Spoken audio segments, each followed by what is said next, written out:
Mas essa noite eu gostaria de trazer para vocês algumas verdades que a palavra de Deus me ensina, para que eu possa viver uma vida extraordinária, para que eu tenha em mim mesmo convicção de que eu estou no caminho certo, de que eu estou vivendo o melhor de Deus para a minha vida, de que mesmo nas lutas, nas dificuldades, Deus tem preparado para mim uma vida extraordinária. Amém, igreja?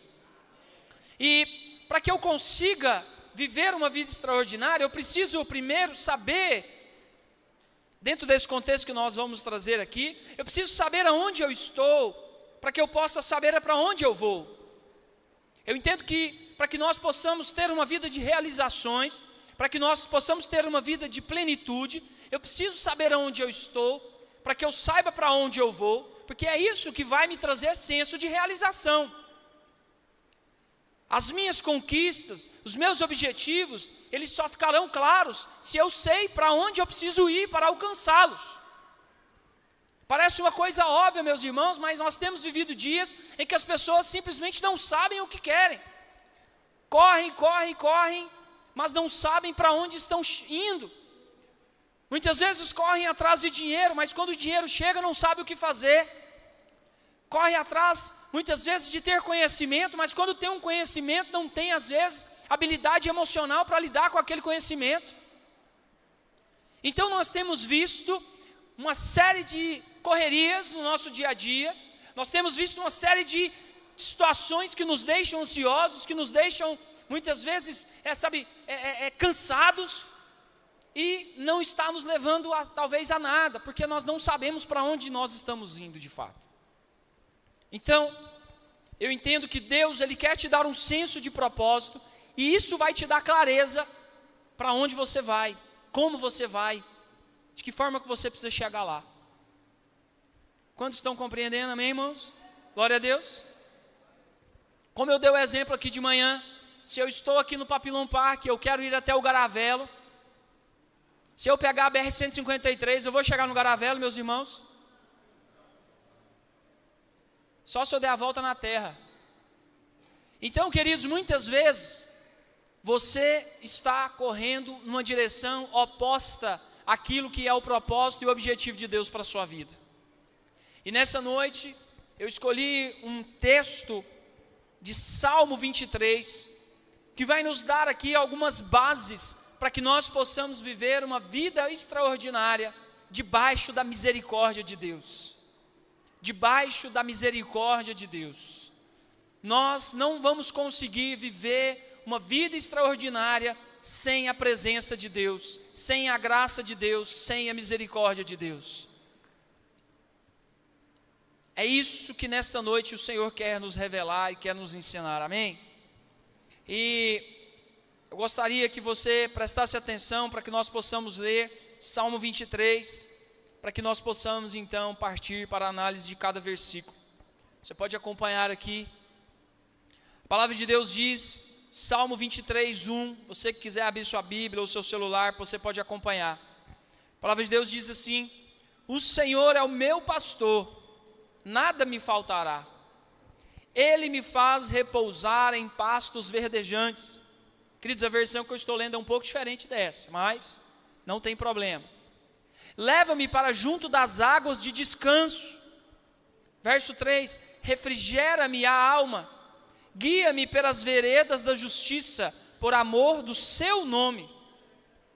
E ainda que eu ande pelo vale da sombra da morte, não temerei mal nenhum, porque tu estás comigo, o teu bordão e o teu cajado me consolam.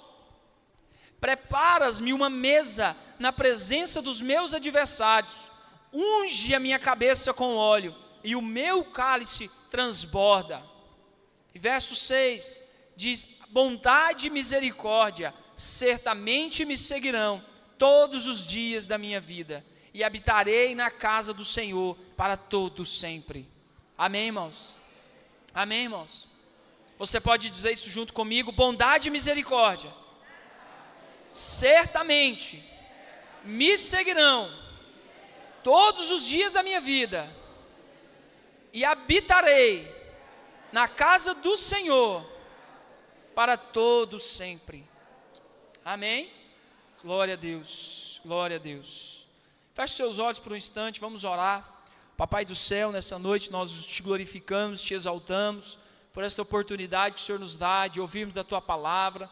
Nós queremos que a fé ela vem pelo ouvir e ouvir da Tua palavra. Por isso nós queremos pedir, eu quero te pedir, Senhor, acrescente na fé da Tua igreja. Dê a eles fé, convicção de que o Senhor é o pastor, de que o Senhor é o cuidador deles e que não há nada que possa impedir o Teu projeto, o Teu agir na vida deles. Em nome de Jesus, Pai, em nome de Jesus. Amém, queridos? Queridos, nessa noite eu quero que você ouça cada um desses exemplos, desses versículos e que você use isso para acrescentar na sua fé. Eu tive o privilégio de compartilhar os sermões que foram dados aqui durante esse mês dos nossos grupos salvos, tanto no GS Marcélia, que nós temos lá na casa do Rodrigo, quanto no GS lá da casa do Félix ali, no Solar Central Park. E queridos, uma coisa que foi comum os dois grupos que nós compartilhamos, é que quando a gente pergunta, olha, dentro daquilo que é tema família, dentro daquilo que nós colocamos aqui, de uma família para Deus, de uma família viver em paz, o que ainda precisa melhorar, o que ainda precisa avançar para que você tenha alegria, para que você tenha uma família abençoada. E eu perguntei isso para aqueles irmãos que estavam ali, todos eles abriram o coração, compartilharam, e uma coisa que eu notei em comum, em várias respostas, é a ansiedade, a vontade de fazer as coisas andar mais rápido, a vontade de alcançar as coisas mais rápido, aquela dificuldade às vezes de comunicar com as pessoas próximas, aquilo que se quer, aquilo aonde quer chegar, a falta muitas vezes de unidade no propósito, e todos fomos edificados por essas situações que são comuns a todos nós, irmãos. Todos nós passamos por lutas, dificuldades, e muitas delas estão baseadas na falta de comunicação, estão baseadas na falta de habilidade. E meus irmãos, por isso que nessa noite Deus tocou no meu coração para tratar sobre isso aqui nessa noite, que você vai sim viver uma vida extraordinária, quando você compreender que há uma misericórdia, uma graça de Deus sobre a sua vida, que não há mais acusação, que há uma graça, há um cuidado de Deus sobre a sua casa, e que mesmo com as limitações, mesmo com as dificuldades, mesmo com as lutas, Deus quer te honrar, Deus quer te abençoar. Quando você decide que Ele é o seu pastor, Ele quer fazer você viver uma vida extraordinária, uma vida de satisfação plena nele, uma vida de busca plena nele. Ele precisa bastar nas nossas vidas, Ele precisa ser o centro de todas as coisas, Ele precisa ser aquele que nós vemos, aquele que nós de fato enxergamos diante das dificuldades. É para Jesus que nós precisamos olhar, é para Jesus que nós precisamos nos voltar. E, queridos, o primeiro versículo, ele fala, o Senhor é o meu pastor e nada vai me faltar. Queridos, na palavra do Senhor está colocado vários exemplos sobre o suprimento de Deus para nós, sobre aquilo que nós precisamos, sobre aquilo que nós necessitamos. E nós temos lá em Mateus 6,33, uma palavra que ela é conhecida de todos nós, quando nós buscamos em primeiro lugar o reino dos céus, todas as coisas nos são acrescentadas. Por isso, queridos, é importante que nós entendamos que tudo que nós precisamos, o Senhor vai nos suprir. No contexto dos versículos ali, do capítulo 6, fala que o Senhor Jesus, que o Senhor Deus, não vai deixar com que você falte o que vestir, o que comer, onde morar. A palavra dá exemplos acerca disso. Veja os lírios do campo, eles não são tão belos, você acha que você também não vai se vestir tão bem quanto? Veja as aves dos céus que não tem nem aonde juntar comida, todos os dias eles se alimentam. Jesus ele dá exemplos dos nossos dias, para que nós consigamos entender que Ele está cuidando de você, e que Ele vai dar aquilo que você precisa. Contudo, queridos, nós precisamos compreender que muitas vezes nós entramos em tribulações, em dificuldades, por conta das nossas vaidades, por conta de desejos que nós temos e fazemos sem condições para tal. Então é importante que você entenda, poxa Deus, o Senhor disse que não vai me faltar nada, Cadê o meu carro do ano, Deus? Cadê a minha casona? Não é assim que funciona, meu irmão. Muitas vezes nos falta, porque nós caímos nas armadilhas da vaidade. Nós caímos nas armadilhas de tentar copiar aqueles que estão perto e você acha que você tem que fazer igual. Existe um ditado popular que diz que galinha que nada com pato morre afogada. É assim que fala, gente? Hã?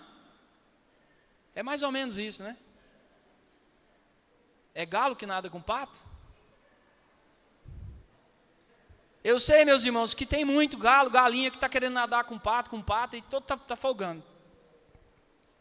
Então, queridos, nessa noite eu quero que você entenda primeiro este ponto. O Senhor é o seu pastor e nada do que você necessita vai te faltar. Agora, não queira colocar na conta de Deus vaidades e despesas além daquilo que você ganha. Eu tenho muita clareza das tribulações que eu entrei, das escolhas que eu fiz e que me colocaram em dificuldade. Você também tem. Amém ou não amém, irmãos?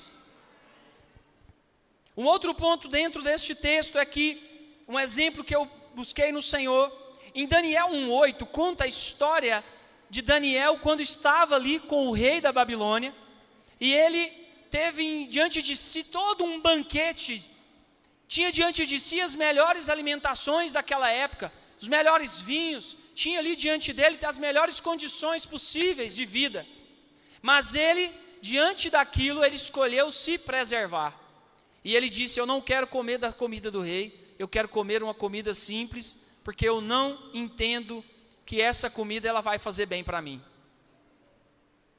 E o que isso me ensina, meu irmão? Que mesmo na abundância,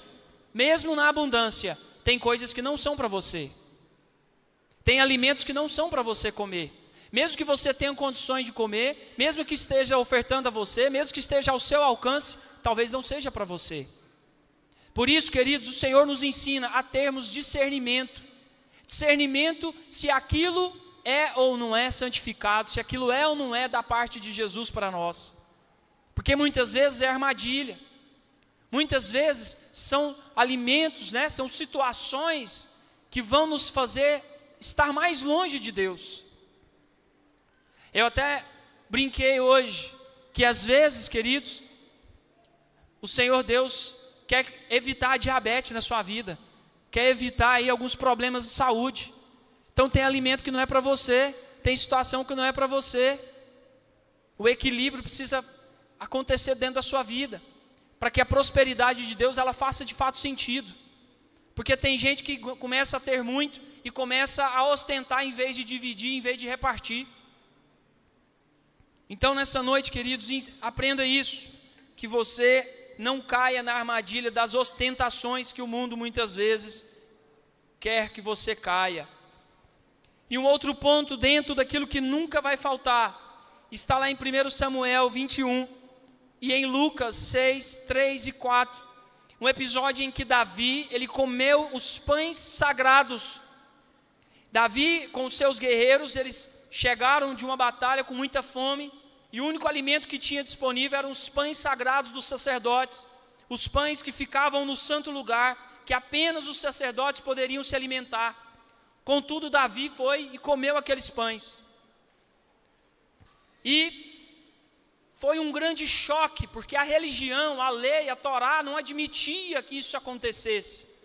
Mas Davi, ele tinha uma intimidade, ele tinha uma ligação com Deus tão forte, que ele foi lá e comeu aqueles pães. E Jesus, diante dos fariseus, diante dos religiosos, usou esse exemplo de Davi para dizer que a misericórdia, ela vem antes da religião. A misericórdia, ela vem antes da lei. Ela vem antes, muitas vezes, daquilo que eu e você compreendemos como certo e errado. A misericórdia precisa vir antes, queridos. Mas mire como que isso é na prática. Você, muitas vezes, tem deixado de ajudar pessoas, pecadores, pessoas falhas, porque elas não estão vivendo uma vida conforme você acha que elas têm que viver. Então, quem é você para dizer se a pessoa merece ou não merece misericórdia? Porque eu não mereço. Eu só clamo a Deus pela misericórdia dele.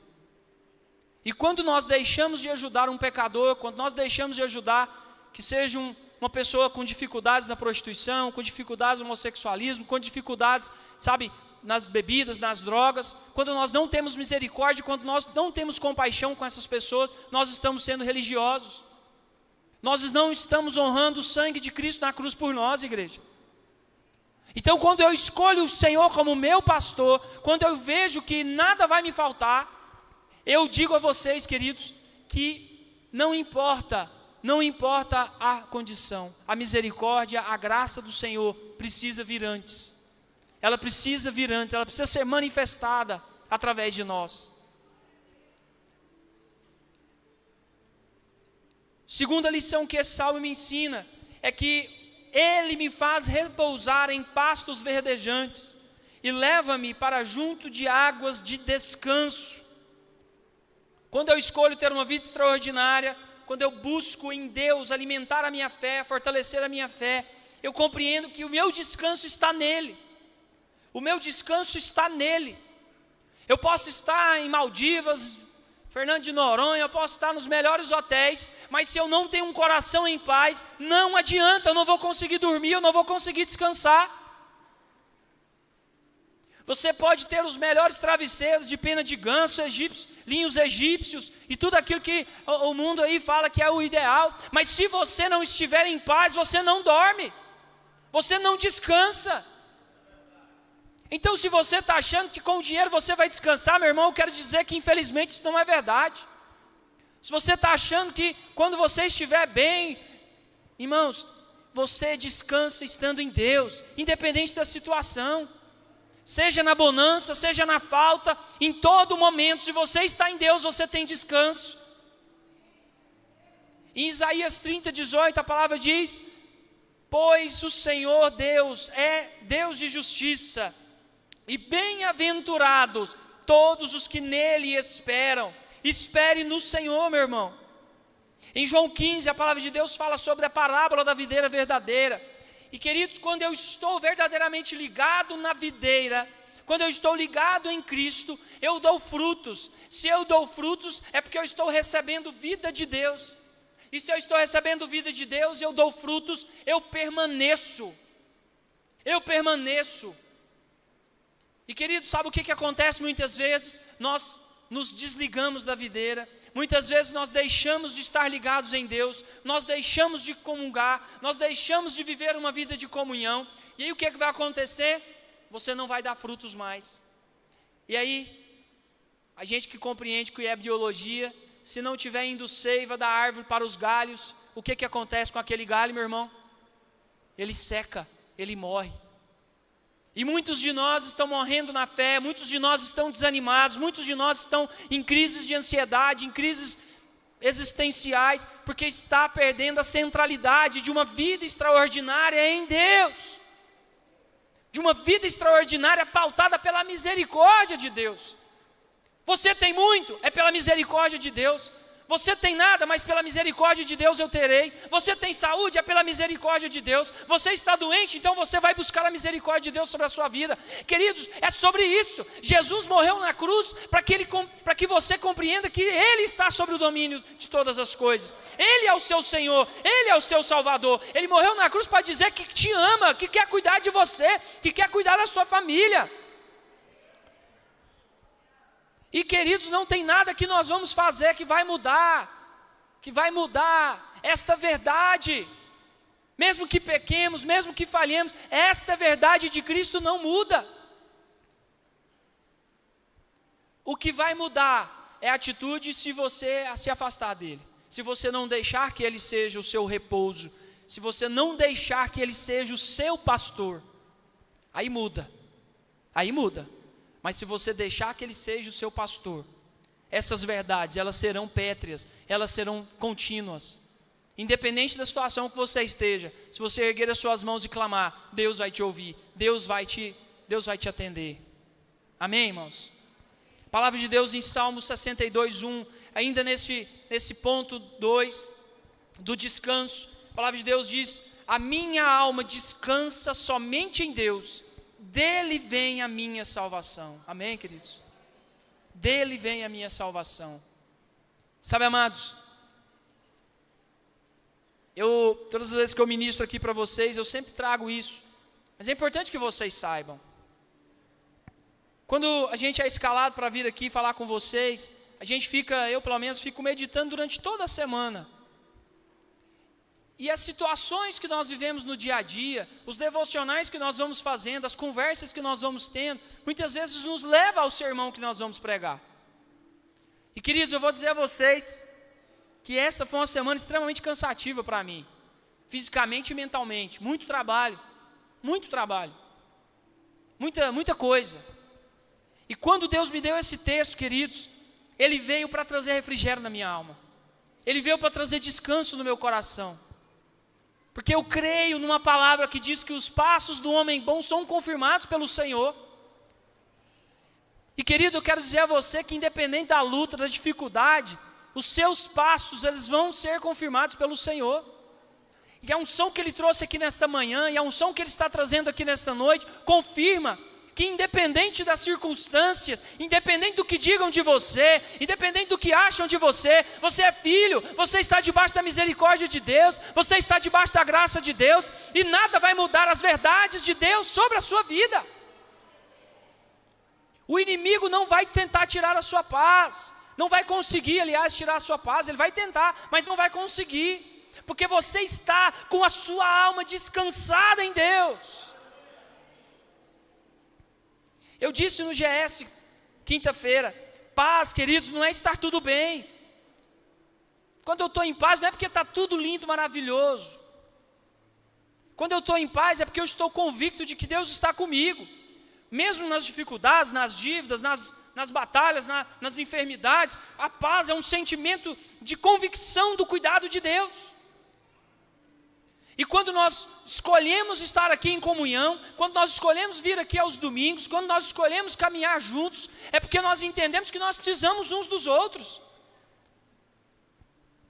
E na quinta-feira eu saí animado do nosso GS, porque nós nos fortalecemos uns aos outros. Hoje de manhã eu saí daqui cheio, transbordando. Chorei aqui hoje de manhã. Agora eu conto por quê. Por quê? Porque foi a presença de Deus, foi o transbordar do Espírito Santo. E quando você vem aqui, o Espírito Santo está aí, movendo no seu coração, movendo na sua mente, te transbordando, para que você saia daqui, sabe, e possa transbordar na vida de outras pessoas. Essa é a nossa intenção, esse é o nosso desejo. Que em mim primeiro seja ministrado, para que em vocês de fato aconteça aquilo que Deus quer. Amém? No versículo 3 do Salmo 23 fala: refrigera minha alma, guia-me pelas veredas da justiça, por amor do seu nome. Guia-me pelas veredas da justiça, por amor de seu nome. Preste atenção, queridos, cada versículo é uma verdade de Deus para você, é uma verdade de Deus para o seu coração. Esta é uma oração, este é um salmo que Davi escreveu para revelar Jesus para nós, de que Ele é o nosso pastor e de que Ele está nos refrigerando, Ele está nos guiando por um caminho de justiça. Estão entendendo isso, irmãos? É isso que eu preciso que você compreenda nesta manhã, que nessa noite, que a sua fé seja acrescentada em nome de Jesus. Em Mateus 11:28, a palavra de Deus diz: venham a mim todos os que estão cansados e sobrecarregados, e eu lhes darei descanso. Amém? Eu lhes darei descanso. Em 2 Timóteo 2:22 diz: foge das paixões da mocidade e segue a justiça, a fé, o amor e a paz com os que com coração puro invocam ao Senhor. Amém? Deus espera isso de você, que você siga a justiça, a fé, o amor e a paz, e com o coração puro você invoque ao Senhor. A palavra de Deus também em Provérbios 21:3 diz: fazer o que é justo e certo é mais aceitável ao Senhor do que oferecer sacrifícios. Querido, o Senhor Deus quer te guiar por um caminho de ser alguém justo, de ser alguém que valoriza a justiça, que valoriza a boa conduta. Sabe, amados, Não adianta você ter uma vida religiosamente correta aqui conosco, de vir aos domingos, de servir no ministério, de dar o seu dízimo, a sua oferta. Sabe, existem algumas coisas que nós colocamos na nossa rotina, que muitas vezes vai virando religião, se nós não tivermos um coração justo, se nós não tivermos um coração que é certo, que faz aquilo que é certo. Estão entendendo a diferença? Não adianta você fazer determinadas coisas, você obedecer determinadas coisas, mas se no seu íntimo, se no seu coração, se nas suas atitudes, você não tem feito aquilo que é certo aos olhos de Jesus.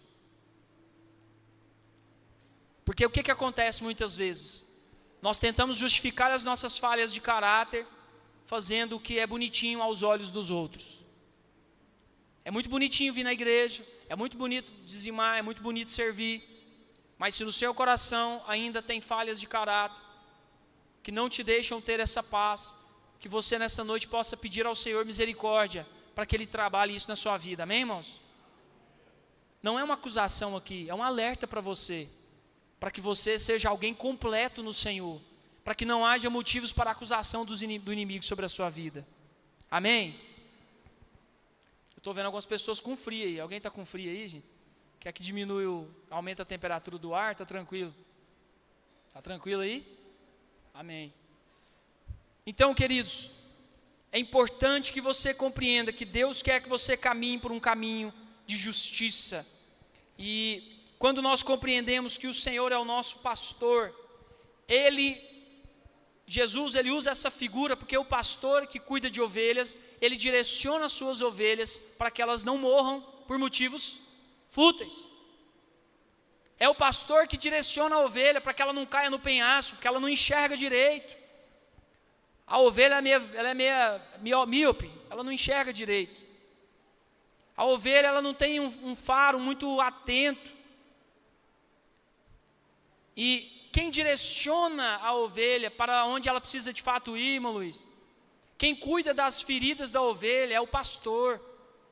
Então, é o pastor quem direciona, é o Senhor Jesus quem direciona por onde nós precisamos andar para que nós não falhamos, para que nós não caiamos em ciladas.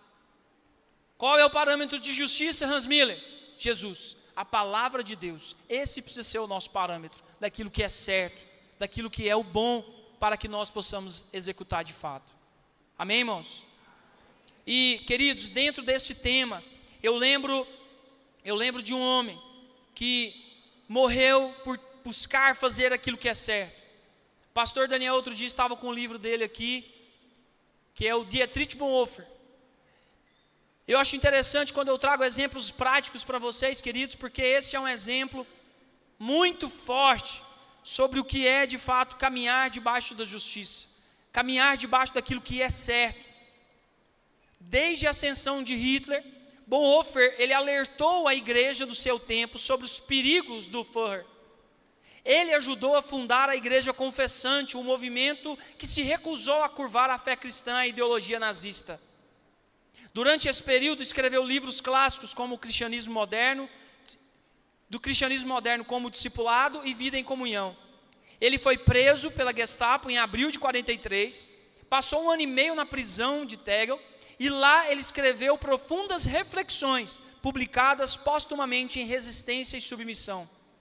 Após o fracasso da tentativa de matar Hitler, porque eles tentaram matar Hitler, Bonhoeffer foi transferido para um campo de concentração de Flossenburg, e foi executado por enforcamento dia 9 de abril de 45, apenas 2 semanas antes da libertação do campo. Por que eu estou dando esse exemplo para vocês, queridos? Porque nós precisamos estar muito atentos. Eu que estou dentro das casas de poder, que tenho acesso, eu sempre oro a Deus para que Ele me dê temor, para que nós não caiamos em armadilhas, porque o nazismo, ele cooptou tudo naquela época, meus irmãos. Não achem vocês que as pessoas sabiam o que estava acontecendo com os judeus. Quem estuda um pouco a história sabe disso. Nós só pudemos conhecer a maldade que os alemães fizeram com os judeus depois que a guerra acabou. que os aliados chegaram nos campos de concentração e começaram a ver o que eles tinham feito, os milhões de pessoas que eles tinham morrido. Mas até aquele momento as pessoas achavam que o Hitler era um cara legal. E muitas vezes a gente se esquece de ter a Bíblia como nosso parâmetro e achamos aí algumas pessoas que falam coisas absurdas e a gente concorda. E queridos, quando eu estou debaixo da justiça do Senhor, quando eu compreendo que Ele vai me guiar pelas suas veredas, eu não posso abrir mão dessas verdades do Senhor. E Bonhoeffer, ele morreu defendendo essas verdades do Senhor. Ele morreu defendendo a verdade do Senhor. A verdade do Senhor. Amados, eu quero dar esse exemplo para que a sua fé seja acrescentada nesta noite, amém, irmãos? Vocês estão entendendo isso? Não pense vocês que nós não estamos vivendo tempos iguais àqueles. Não pense vocês. O nosso papel é fazer você pensar aqui. Nós não estamos aqui robotizando você, nem doutrinando você, não. Nós queremos fazer com que você pense. Porque a palavra de Deus, ela é revelação de Deus. Ela é revelação do Espírito Santo. Então, se o Espírito Santo de Deus não está confirmando no seu coração aquilo que eu estou dizendo aqui, é porque, de alguma forma, você não está compreendendo. Eu preciso que você tenha convicção no seu coração daquilo que a palavra está dizendo. E não é o Hans Miller. Sabe, eu quero que você estude mesmo, que você chegue na sua casa e você confira o que eu estou dizendo aqui. Que essas palavras incentivem você a estar mais profundo com Deus, um relacionamento mais verdadeiro. Que você não seja levado por qualquer mentira, por qualquer youtuber. Amém, igreja?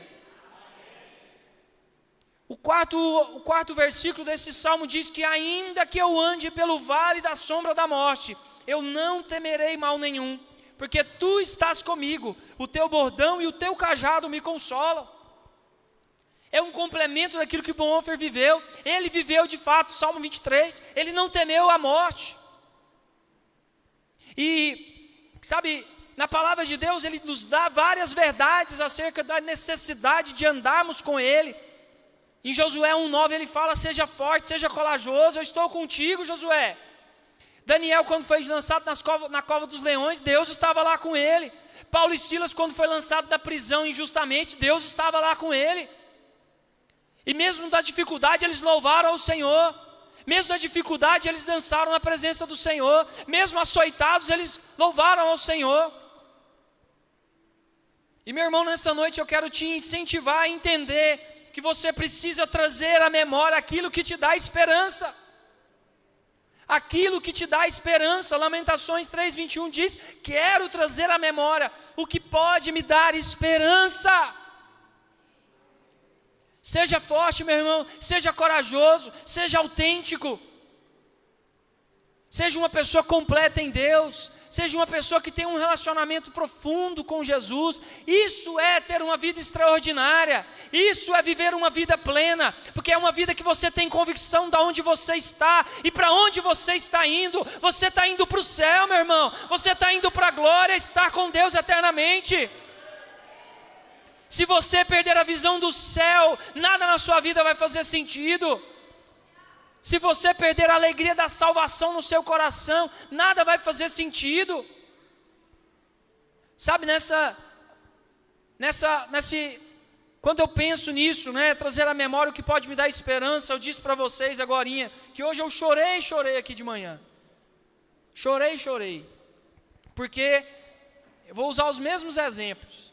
Há um ano atrás, mais ou menos, eu, o Ronde e o Rodrigo, a gente estava num barquinho, lá no Crixás, no meio do nada, ouvindo o urro de onça e de anta, e chorando um com o outro.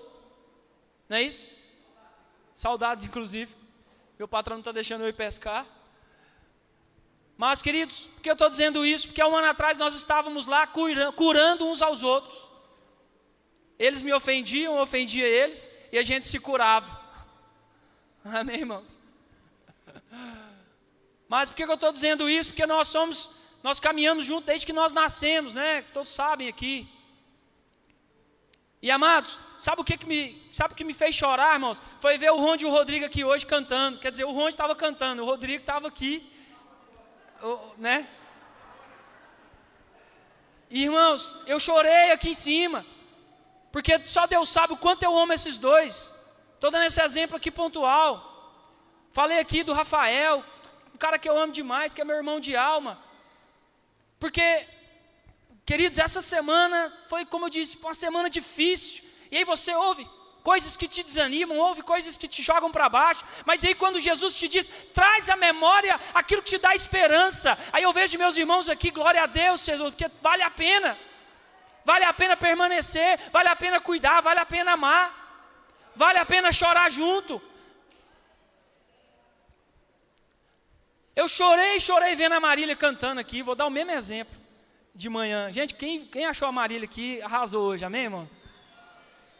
Glória a Deus pela sua vida, Marília Soares, né? Porque é muito bom ver aquilo que Deus está fazendo na vida dela. É muito bom ver o que Deus está fazendo na vida de vocês. Eu poderia ficar aqui a noite toda dando cada exemplo de cada rosto que eu conheço aqui e dos milagres, dos prodígios que Deus tem feito na vida de vocês. É isso que tem que nos dar esperança, é isso que tem que nos dar vida, é isso que tem que nos animar, meu irmão. É olhar para o seu próximo e ver que você está sendo bênção na vida dele.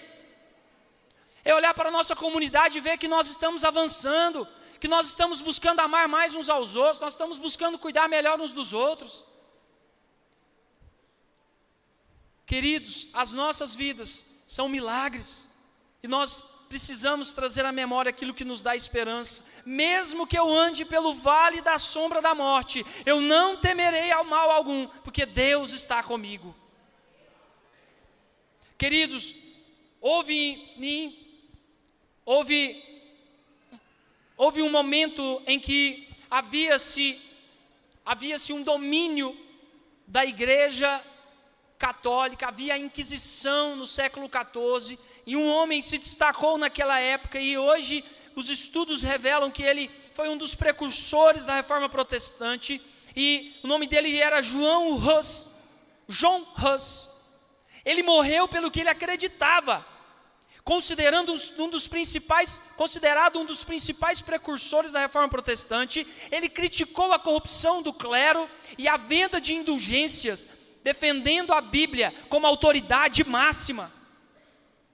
Antigamente a igreja vendia o espacinho no céu. Quem já estudou um pouquinho sobre isso aí? Todo mundo lembra disso, né? Para você ir para o céu você tinha que pagar. Era a tal da indulgência. E o John Huss, ele se posicionou totalmente contra isso, em um tempo em que era totalmente normal se cobrar. E ele se posicionou contra, colocou a Bíblia como autoridade máxima, e nos seus sermões ali na Capela de Belém, em Praga, na República Tcheca, Huss criticava o mundanismo, a imoralidade e a riqueza, a ostentação que se havia na época. E ele então acabou sendo condenado pela igreja e acabou sendo morto. Foi queimado na fogueira por defender o que ele acreditava, por defender a Bíblia como autoridade máxima. Querido, se você está aqui hoje, se Deus te deu revelação da palavra, se Ele te deu convicção de que você é salvo, de que você vai para o céu, este homem deixou o seu legado para nós. Este homem deixou o seu legado para nós. E quase um século depois, Martinho Lutero escreve ali as 10 solas e cola ali na igreja de Wittenberg. E nós então vivemos uma revolução em todo o mundo, que foi a Reforma Protestante. E até estudando um pouco mais os detalhes hoje, me veio que a Reforma Protestante, ela só foi possível por conta de uma grande crise que houve naquela época. Houve um grande problema político naquela época. E o rei da Alemanha, o governante da Alemanha, diante dessa crise, ele não teve como reprimir os movimentos protestantes. E então esse movimento ele se fez de fato. E aí se fundou a igreja como conhecemos hoje, a igreja do Senhor Jesus Cristo. Então, queridos, quando eu trago esses exemplos para vocês, digo mais uma vez, uma vida extraordinária, vivida debaixo da misericórdia de Deus, independente das circunstâncias, independente das lutas, ela reverbera mesmo depois da sua morte. Isso é muito forte, não é? Quando eu vivo uma vida extraordinária debaixo da misericórdia de Deus, mesmo depois que você morra, aquilo que você deixou ainda vai ressoar, ainda vai ficar na mente das pessoas. O seu legado ainda vai continuar mesmo depois que você vá para o céu. Vocês estão compreendendo o quanto isso é forte, irmão? Muitos dos frutos que você espera agora, Deus ele vai trazer, infelizmente, para você, que você acha que às vezes vai colher agora, né? Mas Deus ele tem o tempo perfeito. Muitas vezes o fruto que você está plantando agora, ele vai ser colhido pelos seus filhos, pelos seus netos. E você precisa ter maturidade para isso. O versículo 5 do Salmo 23 diz: preparas-me uma mesa na presença dos meus adversários, unge a minha cabeça com óleo e o meu cálice transborda. Prepara-me uma mesa na presença dos meus inimigos, unge a minha cabeça com óleo e o meu cálice transborda. Esta é uma verdade de que Deus está trazendo unção sobre a sua vida e quer fazer com que esse cálice, com que essa graça dele sobre você, com que essa prosperidade que ele quer trazer sobre você alcance muitas mais outras pessoas. Uma vida extraordinária é uma vida que alcança muitas outras pessoas. Uma vida extraordinária é uma vida que serve. Porque, como diz aquela famosa frase, quem não serve para servir, não serve para nada. Bendito seja o Deus que nos permite servir uns aos outros aqui, amém, irmãos? Por isso, queridos, a palavra de Deus diz lá em Efésios 3:20, ora, aquele que é poderoso para fazer infinitamente mais do que tudo quanto pedimos ou pensamos, segundo o seu poder que opera em nós. O Senhor Deus quer fazer muito além daquilo que você está pensando, meu irmão, muito além daquilo que você está planejando. Por isso que a palavra de Deus diz que a fé é caminhar por aquilo que cremos, não por aquilo que vemos. Porque se nós formos ficar limitados àquilo que nós vemos, queridos, nós não permitimos que o sobrenatural aconteça, nós não permitimos com que os milagres aconteçam, porque a nossa racionalidade é muito limitada, a nossa visão é muito limitada, mas Deus sabe o seu coração, Ele sabe aonde você precisa chegar, e Ele vai te colocar lá em nome de Jesus. Em Filipenses 4,19 a palavra diz: o meu Deus suprirá todas as vossas necessidades, segundo as suas riquezas, na glória em Cristo Jesus. Na glória em Cristo Jesus. Em João 10,10 a palavra diz: o ladrão não vem senão para roubar, matar e destruir. Eu venho para que tenha vida, vida em abundância. Vida e vida em abundância. Vida e vida em abundância. Não importa o que os seus inimigos digam, não importam as perseguições, Deus vai trazer sobre você unção e vai fazer com que o seu cálice transborde. E você vai constranger as pessoas pelo amor, pelo cuidado de Deus sobre a sua vida. Você vai deixar as pessoas constrangidas. Queridos, eu me lembrei de um exemplo, de um dos que foi aí, talvez um dos maiores escritores cristãos do século XX, o C.S. Lewis. O C.S. Lewis, ele foi criado sem a mãe, tinha um relacionamento difícil com o seu pai, até certa idade ele era ateu, e ele viveu num contexto de extrema dificuldade na sua época, porque ele teve que ir para a Primeira Guerra Mundial, servir a Inglaterra ali no fronte de batalha. Ele então perde o seu melhor amigo ali no fronte de batalha, e quando ele volta para Oxford depois da guerra, ele vai morar então com a mãe desse amigo para que ele cuide dela, e ele, diante da intensidade nos estudos, diante daquela intensidade de busca de conhecimento, ele se dá conta de que não tem como Deus não existir. E por que eu estou dando esse exemplo, queridos? Porque ele passou por um processo, ele passou por uma série de dificuldades, mas na medida em que ele foi caminhando, na medida em que ele foi, se aproximando ainda mais dos conhecimentos, ele chegou a uma conclusão de que não tinha como Deus não existir. E através dessa convicção, queridos, ele pôde escrever uma série de livros, como o Cristianismo Puro e Simples, como as Crônicas de Nárnia, que edificaram toda uma geração.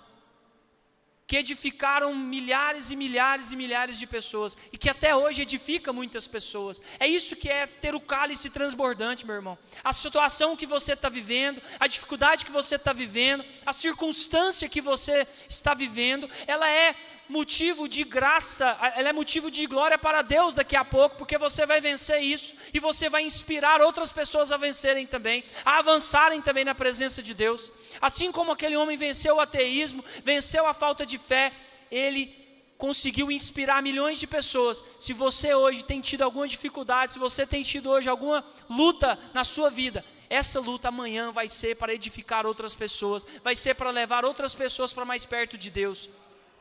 Os seus desafios na área financeira, os seus desafios na área familiar, os seus desafios nas suas lutas de mentalidade interna, no seu coração, amanhã Deus vai te colocar para aconselhar pessoas nessa área, porque você vai vencer, e isso vai ser testemunho para a glória de Deus.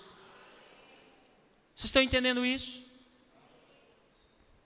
Querido, preste atenção, coloque na sua mente, no seu coração, coloque na sua mente e no seu coração essa verdade, de que aquilo que você carrega precisa ser testemunho para a glória de Deus. Aquilo que você vive hoje, aquilo que Deus quer que você viva, precisa edificar pessoas, as pessoas que estão perto de você. Isso é viver uma vida extraordinária. Isso é viver uma vida extraordinária. Mesmo diante das dificuldades, viva uma vida extraordinária.